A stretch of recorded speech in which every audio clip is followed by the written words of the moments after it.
A freshman at Clemson University, and this is my video blog for Library 100. I attended the new student dialogue, The Mirror's False Reflection, a dialogue on body image. When I signed up for this dialogue, I initially thought that it would be about weight, such as eating disorders and obesity, because the background information about the dialogue was very vague. On Blackboard, it had said that this dialogue would address several issues that college students deal with regarding weight and body image. Students should explore the role of socialization in the development of body image through cultural and subcultural lenses.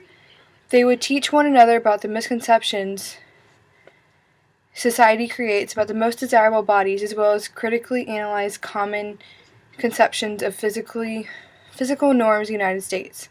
In the dialogue, we didn't talk about any of that. I don't know if the facilitators were uncomfortable talking about body image in terms of weight, but they took it in a different direction than what the background information was about. This dialogue was more about the way people carry themselves, the way they dress, and who they associate with. I would say there were about 30 people, 3 of which being men. The guys did not contribute to the dialogue at all, so all of the contribution came from a female's point of view.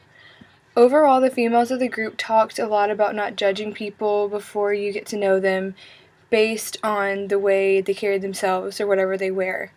One girl brought up being in a sorority, how people automatically assume certain stereotypes, being flirtatious to males or being snobby in a sorority. Many people also don't realize that many girls join sororities simply to make friends and to have it on the resume. Unfortunately, every sorority has its own image from the outside, but like the girl had said, just because she's in a sorority doesn't mean she's a typical sorority girl, like the stereotype that the sorority makes it to be. As a society, we shouldn't judge others from their body image because it's not who they are on the inside, although you should dress how you are as a person. We should take time to get to know people because everyone has a different story behind what you see on the outside, and everyone's different even based on what they wear. There were active voices in the dialogue. Many people spoke, and it wasn't the same people.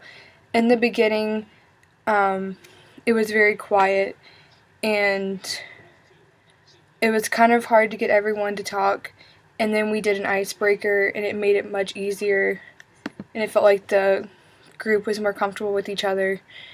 Although the dialogue as a whole seemed long, the icebreaker I think was needed because it started to get people to open up and become vulnerable to this dialogue and subject.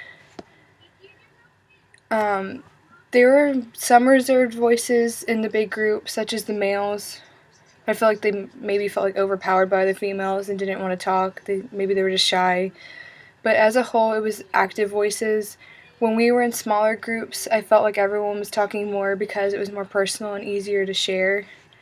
I personally talk more in smaller groups because it's almost needed to, and it's a lot easier to talk to someone like on a personal, like just 2 people in front of you instead of like 20 people in front of you.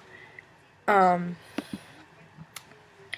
because I don't like to talk in front of bigger groups, but because there aren't as many people to talk in a small group, and in my opinion matters more in a small group. In the big group, I was more reserved, but I mostly agreed on what everyone had said. I tried to see differing opinions in their point of view and accepted the way other people felt.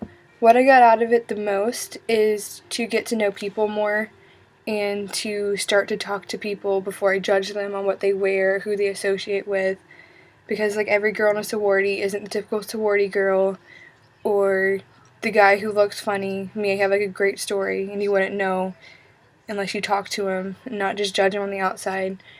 Everyone has their own story, past story, than what they show on the outside.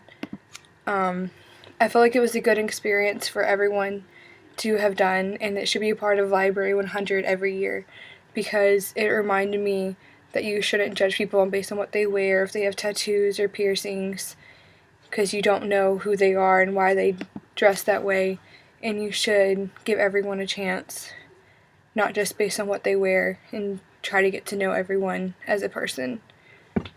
And that is my vlog.